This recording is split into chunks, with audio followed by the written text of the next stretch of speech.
Hello, all my Farseers, Warlocks, and anything in between, and welcome back to the channel. We will today be discussing the importance of a single lovely little Warwalker in a Warhost list. Now, personally, I always take one of these little schmucks wherever I go in a game, and I think you should too, and especially post-data slate. I believe if you're playing Warhost, you should be playing a Warwalker, and here is why. Moving on to the Warwalker's datasheet, it has a movement of 10 inches, toughness 7, a 3 up save paired with a 5 up invulnerable, 6 wounds, 7 up leadership, and 2 OC, mounted on a cute little 60mm base. It's a sculpted base actually, it's very nice if you don't own one. You can give it up to 2 heavy weapons from this selection, that being bright lancers, missile launchers, scatter lasers, shuriken cannons, or star cannons. It does have Warwalker feet, but that's obviously not the main attraction. And its special rule this edition is called crystalline targeting. In your shooting phase, after this unit is shot, select one enemy unit hit by one or more of those attacks. Until the end of the phase, each time a friendly eldar unit makes an attack that targets that enemy unit, improve the armor penetration characteristic of that attack by 1. Each unit can only be selected for this ability once per turn. TLDR, once you shoot at something, everything else of yours that shoots at it is extra AP. That is good. That is why you will be taking a Warwalker. And for that purpose, you do need to hit them, which is why a scatter laser is likely the best thing you could put on a Warwalker, because no matter what, 2 bright lances, they're swingy. There's a reasonable chance you're not going to wound anyway. It is not a damage piece, so it's better that you get this rule off than just optimize damage. But 1 scatter laser, 1 bright lance is more than reasonable. Or if you want to be really cheeky, you could go for a missile launcher because it has an extra 12-inch range than the 2 aforementioned weapons, and will allow you to just snipe out backline targets more consistently. It has Scouts 9, which is hugely impactful in what you can do with the thing, and another reason why it is the must-take for Warhost. Alongside, it does have access to Battle Focus, although really you shouldn't be using it unless it's turn 1, you've got nothing better to use your tokens on. Coming in at 85 points, it's not cheap, but it's also not hellish, and you can run another in 2s, but I'll get onto that later. Another key factor in the Warwalker's importance is how adaptable the bloody thing is, okay? Now, I use it for 2 purposes, but if you figure out other things, tell me in the comments, please. But I've been using it as a little scout, and it is disgusting. I like scouts a lot. And as you can see on the Dawn of War deployment here, this is an example of where you could just throw one there. It burns. First of all, it's a burner deployment because you put down your infiltrates, then you put down your home objective, and then you put that down, but they can't play around that because you can just move it. And if they do play around that, you can try and exploit that. So it's really good for just, a little dead drop. I mainly play WTC, but I know on Games Workshop too. I've never played UKTC, I'll be transparent. I know you can just scout it up and then move it up, and then you can be in an advanced position, take this objective that I've put the arrow towards on the left. That's just where the scouts move. It could go theoretically further than that and tuck right up in there, and then that's a pain in the arse to get to.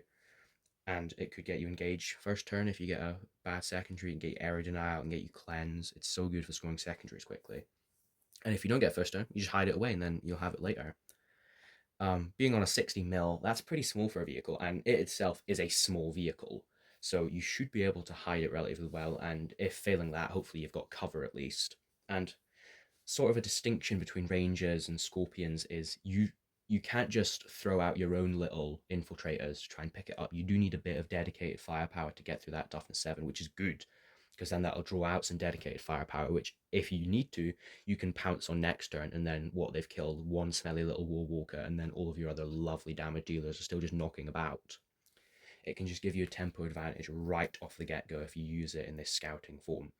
For example, I was playing a Tyranids game a couple weeks ago, and he had this giant bubble of Lictors and Von Ryans everywhere, which just, no matter where I charged, there's this zone of he could heroically intervene with fights first. So, first turn, I got first, and I just scouted up, and I blew one to pieces with a Warwalker and some bikes. The bikes are scoring area denial in the middle, and that death of the Lictor just gave me a gap, and then from then on, I had the tempo advantage, and I went on to win that game, which I wouldn't put down entirely to that. Both of us had horrific dice, but I would say that immediate tempo advantage was a certain contributing factor to the way the game ended up going, which I did win. Moving on to its secondary role is its use as a non-specific synergy piece. Now, what I mean by that is it can sit in your back, it can screen out a zone so your other stuff doesn't have to screen your deployment zone, and then when you need it, let's say you're flicker jumping warp spiders and you want some extra AP, you are dropping in some swooping hawks, and with the extra AP, it's mainly swooping hawks I'm using this for. It makes that unit so good. Even just a 5-man becomes so much more dangerous with that extra pip of AP, and then the big 10-man brick with Baharoth with this AP from the Woolwalker, it's able to just punch into larger vehicles. You know, things like Repulsor Executioners can be killed by Strength 4 weapons because of all the stupid stuff you can do in Warhost alongside this extra AP. It's got a long range, especially if you take the missile launcher, and it's not too expensive if the game doesn't end up going that way and you can't pull this off. It can buff other things. It can buff Dark Reapers. Hell, it can buff Guardians. Anything. I once sat it holding hands with my Wraith Lord, and they just shot Bright Lances the whole game, and the Wraith Lord had extra AP, and it worked well. So it's non-specific. It's not too expensive. It doesn't end up doing its job, and it's always nice to have something just lingering about in your backfield, especially if your opponent's got threatening uppy downy, which you need to screen for, but you don't want to screen the whole game with your good stuff. Now, to be a bit more specific to the Warhost attachment, Warhost itself struggles mainly compared to the other prominent Eldar attachments where it just doesn't have the damage buffing potential, namely of its competitor Aspect Host. And you will be running Aspect Warriors in Warhost, and they do just hit that bit less reliably without those rerolls. But the Warwalker is useful because it gives them extra damage. Yeah, it's not as good as reroll hit rolls of 1. We all know that. But it's consistent, reliable, and you can still get all of the lovely chicanery in Warhost. Warhost is command point intense because it's played for its stratagems, which you need your CP for. That's why you take Eldrad. But the Warwalker doesn't need any extra investments, even tokens, since they nerfed Star Engines, you don't really need any tokens for the Warwalker for it to still function as it would normally. So you can save your precious tokens for the other ones. And then, just the flimsiness of elves, you're unlikely to be taking, similar T6, T7 things, your Wraith Guards in Warhost. But if you've got your Warwalker there, it's sort of what I spoke about earlier in the scouting thing of you have to commit something sizable to kill it. You're not going to pick it up with Hormagaunts, whereas Hormagaunts would pick up, I don't know, Rangers. And, you'd have to come out and actually fight it to get rid of it. And that is why it is a must-take in Warhost, just because it picks up where the detachment doesn't work that well and makes it just as good as the other ones. On a bit of a sillier note then, how many is good? One. One isn't always a must-take if you're playing Warhost, in my not-so-humble opinion. However, 2, now you're getting a bit questionable, which is a shame because they come in boxes of 2s and you can run them in units of 2s. But I can see where you're coming from if you ran them separately. 3, 3's getting a bit daft.